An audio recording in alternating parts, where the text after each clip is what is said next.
નમસ્કાર વિદ્યાર્થી મિત્રો, હું રોહિત સુંદર ફરી એક નવા સેશન સાથે તમારી સાથે આવી ગયો છું. અને આ જે સેશન છે એમાં આપણે જીએડી સામાન્ય વહીવટ વિભાગના નાણાં વિભાગની આપણે વાત કરવાની છે કે ભાઈ નાણાં વિભાગમાં કેટલી ભરતીઓ આવશે. સેપરેટ આપણે સેશન જે લાવ્યા છે એમાં બધા વિભાગો વાઇઝ કે આપણે સમજવામાં સરળતા રહે મારે કયા વિભાગમાં જવું છે અને કયા વિભાગમાં મારે પ્લાનિંગ સાથે કામ કરવાનું. આપણે જો કે ક્લાસ 3 તૈયારી કરતા હોય એટલે બધે ફોર્મ ભરવાના જ છે, આપણે તો ગમે ત્યાં લાગવાનું છે. પણ અહીંયા ઇઝીલી સમજી શકો એના માટે થોડું સેશન વાઇઝ સેશન આપણે ચાલવાની કોશિશ કરી છે. હવે અહીંયા જીએડી સામાન્ય વહીવટ વિભાગનો એક પરિપત્ર ઠરાવ આવે છે, કેલેન્ડર આવે છે. આવતા 10 વર્ષનું કેલેન્ડર આપી દીધું છે 2024 થી 33નું. અને આ જે 10 વર્ષ છે એમાં 17 ડિપાર્ટમેન્ટ 16 થી 17 જે વિભાગો છે એમાં 2 લાખથી વધારે ભરતીઓ, એનું પ્રોપર આયોજન, કેટલી ભરતીઓ કયા ખાતામાં, કયા વિભાગમાં, કઈ પોસ્ટ ઉપર કેટલી ભરતીઓ કયા વર્ષમાં, એ 10 વર્ષ સહિત તમને આપી દીધું છે. હવે આપણે પણ હવે આયોજન પ્રમાણે ચાલવાનું છે ને આપણે 10 વર્ષ નથી ખેંચવાના ભાઈ, આપણે વહેલું લાગી જવાનું છે. તો એમાંનો એક વિભાગ એટલે એક નાણાં વિભાગ. નાણાં વિભાગમાં 14,898 જગ્યાઓ ફાળવેલી છે આવતા 10 વર્ષમાં. હવે કઈ ભરતીઓ આવશે એની પહેલા થોડુંક આપણે આ જોઈ લઈએ તો કે ભાઈ આ જે અપ્રુવલ છે, રિક્રુટમેન્ટ કેલેન્ડરને અપ્રુવલ આપી દીધું ફાઇનાન્સ ડિપાર્ટમેન્ટે. 2024 થી 33નું કેલેન્ડર ક્યારે આવ્યું? 26 સપ્ટેમ્બરે આવ્યું. શું કીધું તો કે ભાઈ 2014 થી 23ની અમે ભરતીઓ કરી અને આવી જ રીતના 2024-33 એટલે કે 10 વર્ષમાં ભરતીઓ કરી અને આવતા 10 વર્ષમાં ફરી ભરતીઓ અમે એના માટેનું આ કેલેન્ડર લાવ્યા છે.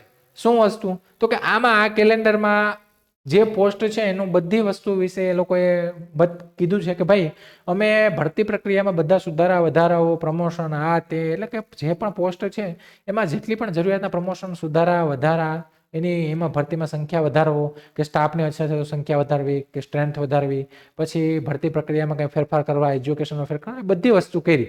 અને હવે શું ભલામણો છે આ બધા વિભાગોની તો કે ભાઈ આવનારા સમયમાં 4,582 નવી પોસ્ટ ઊભી કરાશે અને 2570 પોસ્ટ છે એને એબોલિશન થશે. એનું સાથે 55 નવા જે કેડર છે એને 23 કેડરમાં મર્જ થશે. કેડર સ્ટ્રેન્થ તો કે 173 જે કેડર છે એમાં સ્ટ્રેન્થ એટલે કે એમાં જગ્યાનો વધારો કરવામાં, સ્ટાફનો વધારો કરવામાં આવશે. અને 599 જે કેડર છે એને આવતા 10 વર્ષમાં ભરતી કરવામાં આવશે.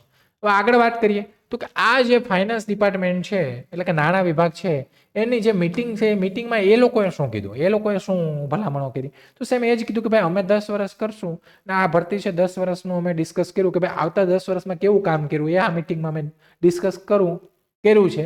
અને આમાં શું એને કંઈ એડિશનલ કંઈ કીધું છે, કંઈ એડિશનલ કંઈ ધ્યાનમાં લીધું તો કે આ એક છે directorate account and treasury Gandhinagar. It was decided by the committee not to increase and decrease cadre strength. તો કે એક જે આ પોસ્ટ છે ગાંધીનગરમાં ટ્રેઝરીમાં તો એમાં કંઈ ઇન્ક્રીઝ એટલે એનો મતલબ કે એમાં કંઈ સ્ટ્રેન્થ વધારવાનો કે ઘટાડવાનો કંઈ વસ્તુ નથી એવું અમે નક્કી કર્યું છે.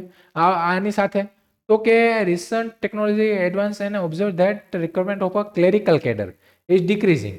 તો hence finance department has propose to decrease existing cadre strength of junior class 3 and senior class 3. ઠીક છે, તો આને જે સ્ટ્રેન્થ છે એમાં એ લોકોએ થોડું ડિક્રીઝ કર્યું છે. એકોને it was suggest to abolish the remaining post. તો જે બાકીની જે પોસ્ટ છે એને પણ આ લોકોએ એબોલિશ કરી દીધી છે કે નહીં તો કે ભાઈ જુનિયર ક્લાર્ક અને સિનિયર ક્લાર્ક.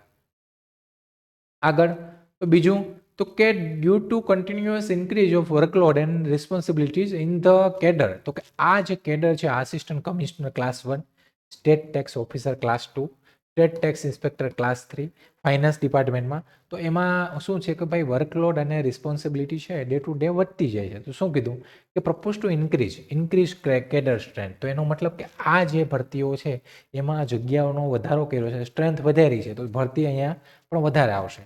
આગળ the department cell create new post according to proposed increase in cadre strength with the approval of finance department or period of 10 years. તો એનો મતલબ કે જે કેડરમાં વધારો એ લોકોએ વિચાર્યો છે તો એમાં કંઈ નવી પોસ્ટ ઊભી કરવી હોય તો એ પણ અમે વિચારશું આવનારા સમયમાં. અને આવી રીતના 10 વર્ષનો આ લોકોએ પ્લાનિંગ આપ્યો છે. અહીંયા તમને નેમ ઓફ એચઓડી આપ્યું છે, કેડર નેમ અને ક્લાસ આપ્યો છે, સ્ટ્રેન્થ કેટલી જોઈએ કે ભાઈ કેટલી જરૂરિયાત છે ત્યાં સ્ટાફની. હવે એમાં ડાયરેક્ટ પ્રમોશન અને સેમી એનો રેશિયો આપ્યો છે. Number of post direct recruitment તો આપણે આ જ ધ્યાનમાં લેવાની. પહેલી કરંટ કેટલી વેકેન્ટ છે તો કેટલી વેકેન્ટ છે, ઠીક છે. રિક્વેઝેશન કેટલાની છે તો કેટલી છે. હવે આ જે છે તો કે ભાઈ આવતા 10 વર્ષમાં નિવૃત્તિ કેટલી છે, આવતા 10 વર્ષમાં તો કે આવતા 10 વર્ષમાં બઢતી કેટલી છે, પ્રમોશન કેટલું છે. તો અહીંયા જો આ 0 એટલે એનો મતલબ આવતા 10 વર્ષમાં કોઈ પણ કઈ પોસ્ટ એકાઉન્ટ ઓફિસર ક્લાસ 1 ની વાત કરીએ તો આવતા 10 વર્ષમાં કોઈ પણ અહીંયા 0 છે એટલે કોઈ પણ નિવૃત્ત થવાનું નથી, પણ 31 જણાના પ્રમોશન થશે. હવે એની તો કે 2024માં કોઈ ભરતી નહીં, 2025માં કોઈ નહીં, 2026માં 19 જગ્યાઓ આવશે. સાથે એકાઉન્ટ ઓફિસર ક્લાસ 2 તો આમાં 588 જણા છે, એમાં 235 જણાની ડાયરેક્ટ રિક્રુટમેન્ટ થાય, એમાં 134 જગ્યાઓમાં 39 2024માં, યર 2025માં નથી, 2026માં 50 જગ્યાઓ આવશે. ઠીક છે. હવે આગળ એકાઉન્ટન્ટ ક્લાસ 3 તો આ જે કોમર્સ બેકગ્રાઉન્ડને લગતા જે લોકો હોય કે એના માટે આ ઇમ્પોર્ટન્ટ છે આ બધી ભરતીઓ, અને એના માટે એક સારું આયોજન છે કે 2025માં 112 જગ્યાઓ એકાઉન્ટન્ટની. સબ એકાઉન્ટન્ટ સબ ઓડિટર ગ્રુપથી ક્લાસ 3 તો એની જો 350 જગ્યાઓ 2026માં આ પ્રિવિયસલી આવી ગઈ. જુનિયર ક્લાર્ક ક્લાસ 3 આમાં આવે છે તો એની 100 જગ્યાઓ 2025માં, એટલે બધી જો 2033 સુધીને બધા કેટલા વર્ષમાં કેટલી જગ્યાઓ આવશે બધું છે, કુલ જગ્યાઓ કેટલી છે એ પણ આપ્યું છે. અહીંયા કમિશનર ઓફ સ્ટેટ ટેક્સની વાત કરીએ તો એમાં આસિસ્ટન્ટ કમિશનર આ ક્લાસ 1 જીપીએસસી લે છે, સ્ટેટ ટેક્સ ઓફિસર ક્લાસ 2 એ પણ જીપીએસસી લે છે, સ્ટેટ ટેક્સ ઇન્સ્પેક્ટર ક્લાસ 3 તો એ પણ જીપીએસસી લે છે. તો એનું પણ તમને આયોજન ભરતી કેટલી આવશે. સિનિયર ક્લાર્ક ક્લાસ 3 તો એ પણ તમને આપ્યું છે. સાથે સાથે આ સેપરેટ એનેક્ઝર 2 માં તો કે આ જે સ્ટેટ ટેક્સ છે અમદાવાદનો એની તો એમાં કઈ કઈ પોસ્ટ છે અને એમાં પ્રેઝન્ટ કેડર સ્ટ્રેન્થ કેટલી છે અને ઇન્ક્રીઝ ડિક્રીઝ કેડર સ્ટ્રેન્થ કેટલી, તો કે કેટલો વધારો કરવામાં આવ્યો. તો આ ઇમ્પોર્ટન્ટ છે કે ભાઈ આ બધી પોસ્ટમાં કેડરનો જો અહીંયા ઘટાડો કરવામાં આવ્યો પણ અહીંયા આ વધારો છે, તો આ એક આપણે ઓપોર્ચ્યુનિટી છે, આપણે એક ફાયદો થશે કે ભાઈ કેડરની સ્ટ્રેન્થ છે વધારીને એટલી ફાઇનલ કેડર કેટલી છે એ કરવામાં આવી છે. તો અહીંયા એનો મતલબ જગ્યા ખાતામાં વધી છે, તો એનો લાભ જે ભરતીની તૈયારી કરે છે બધા વિદ્યાર્થી મિત્રોને મળશે. તો કહેવાનો મતલબ એ છે કે આવતા 10 વર્ષનું પ્લાનિંગ આપણી પાસે છે, અને આ પ્લાનિંગ પ્રમાણે આપણે 10 વર્ષના તૈયારી કરવાની, આપણે જેમ બને વહેલું લાગવાનું છે, અને અલગ અલગ કેટલા વિભાગો છે, કેટલી બધી ભરતીઓ છે, આપણે એક જગ્યાએ લાગવાનું છે. આની તૈયારી માટે લક્ષ્યમ એકેડેમી એટલે કે અમે લોકો લાવ્યા છે આ all in one bench class 3 bench.